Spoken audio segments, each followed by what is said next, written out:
बिहार की राजनीति में इन दिनों एक दिलचस्प सवाल गुज रहा है। नीतीश कुमार के बाद उनकी सियासत विरासत का असली वारिस कौन होगा। और इससे भी दिलचस्प ये है कि इस जंग की शुरुआत किसी और ने नहीं की, बल्कि राष्ट्रीय लोक मोर्चा के मुखिया उपेंद्र कुशवाहा ने खुद नीतीश के अपने गृह जिले नालंदा से की है।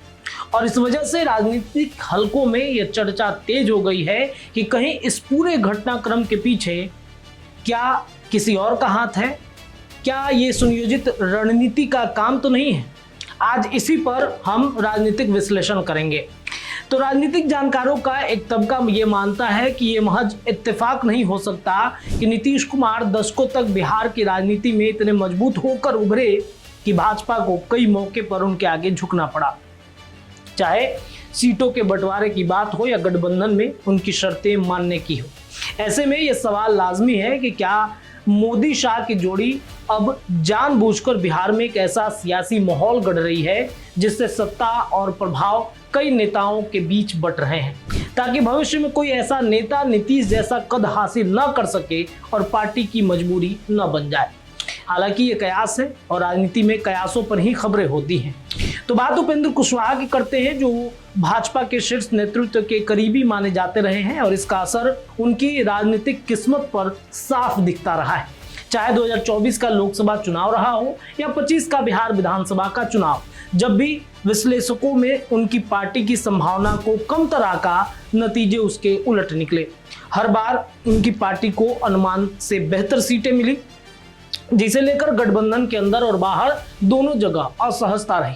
कई नेताओं का टिकट कटा, लेकिन उपेंद्र कुशवाहा का कद बना रहा। गौर करने वाली बात यह है कि यह सिलसिला ठीक उसी दौर में तेज हुआ जब नीतीश कुमार की सेहत और सक्रियता को लेकर सवाल उठने लगे थे। ऐसे में यह अटकल और मजबूत होती है कि भाजपा हाईकमान पहले से ही पोस्ट नीतीश बिहार की तैयारी कर रहा है और उपेंद्र कुशवाहा को जानबूझकर एक वैकल्पिक छत्रप के तौर पर खड़ा किया जा रहा था, ताकि सत्ता किसी एक चेहरे या जाति आधार तक सीमित न रह जाए। असली हलचल तब मची जब उपेंद्र कुशवाहा अपने बेटे दीपक प्रकाश को मंत्रिमंडल में जगह दिलाने में कामयाब रहे। वो भी तब जबकि दीपक प्रकाश उस वक्त विधानसभा या विधान परिषद के सदस्य तक नहीं थे। इस फैसले पर पार्टी नेतृत्व की खूब आलोचना हुई और खुद उपेंद्र कुशवाहा को भी अपनी पार्टी के भीतर विरोध झेलना पड़ा। हालात इतने बिगड़े कि पार्टी टूटने की नौबत तक आ गई, लेकिन आखिरकार वही हुआ जो भाजपा नेतृत्व चाहता था। दीपक प्रकाश मंत्री पद पर बने रहे। बेटे के मंत्री बनने के बाद अटकलें लगने लगी कि शायद कुशवाहा ने खुद राज्यसभा न जाने की शर्त पर यह सौदा किया। लेकिन जब बिहार से 5 राज्यसभा सीटें खाली हुई तो शुरुआत में उपेंद्र कुशवाहा की चर्चा में उनका नाम कहीं नहीं था। फिर भी अंतिम सूची में उन्हें चौथे उम्मीदवार के तौर पर जगह मिल गई। इतना ही नहीं, 5वें उम्मीदवार के मुकाबले में भाजपा ने अपने प्रत्याशी शिवेश राम की स्थिति को दांव पर लगा दिया, जिससे उपेंद्र कुशवाहा को किसकी कितनी तरजीह दी जा रही है और ये अब स्पष्ट तौर पर साफ हो गया है। जब बिहार की राजनीति में बड़ा बदलाव आया और नीतीश कुमार को मुख्यमंत्री पद से हटाया गया तो नए मंत्रिमंडल दीपक प्रकाश की जगह लगभग तय मानी जा रही थी। अदालत की टिप्पणियां भी उनके पक्ष में नहीं थी। इसके बावजूद फिर उन्हें मंत्री बनाया गया। उनकी कुर्सी बचाने के लिए एक और नेता और एमएलसी देवेश कुमार को अपना मंत्री पद छोड़ना पड़ा। पार्टी के भीतरी सूत्रों की माने तो भाजपा अब भविष्य में नीतीश कुमार जैसा कोई और दमदार क्षेत्रीय नेता नहीं चाहती जो कभी पार्टी के लिए मजबूरी बन जाए। इसी सोच के तहत सत्ता संतुलन बनाए रखने के लिए विरासत की लड़ाई खड़ी की गई और इसके लिए उपेंद्र कुशवाहा से बेहतर मोहरा शायद ही कोई हो सके। इस पूरे राजनीतिक खेल को समझने के लिए मोदी शाह की पुरानी रणनीति को याद करना जरूरी है। दोनों नेता कई राज्यों में एक ही फॉर्मूले पर काम करते हैं। यहाँ कोई क्षत्रिय छत्र बहुत ताकतवर होने लगता है तो वहां पार्टियां कई छोटे छोटे केंद्र खड़ी कर देती हैं, ताकि सौदेबाजी की ताकत किसी एक व्यक्ति के हाथ में केंद्रित न रहे। बिहार में लंबे समय तक नीतीश कुमार इसी वजह से भाजपा पर भारी पड़ते रहे, क्योंकि गठबंधन में उनका कोई तत्कालिक विकल्प नहीं था।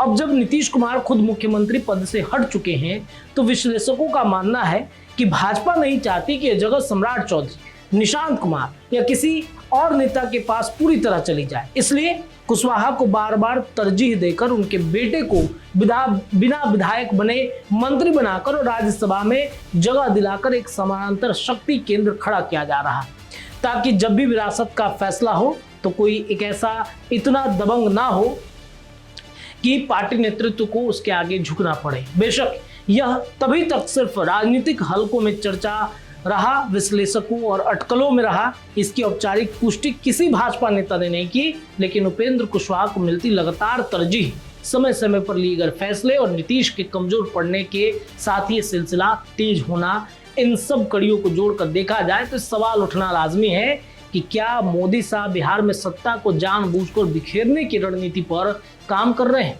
और यही वजह है ये होड़ अब खुलकर सामने आ गई है। नीतीश की असली राजनीतिक विरासत का हकदार कौन होगा, सम्राट चौधरी, उपेंद्र कुशवाहा या फिर खुद नीतीश कुमार के बेटे निशांत कुमार?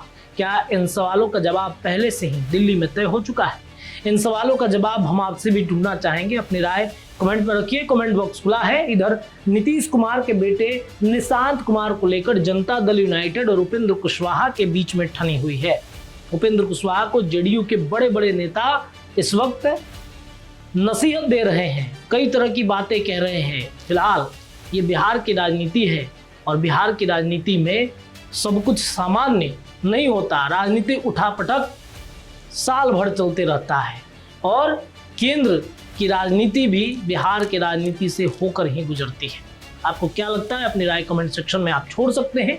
जुड़े रहिए बिहार न्यूज़ टुडे के साथ, राजनीतिक अपडेट लगातार जारी रहेंगे। बहुत बहुत धन्यवाद। वीडियो पसंद आए तो इसे लाइक और ज्यादा से ज्यादा शेयर करें। हमारे चैनल को सब्सक्राइब करना न भूलें ताकि आपको हर जरूरी खबर सबसे पहले मिल सके।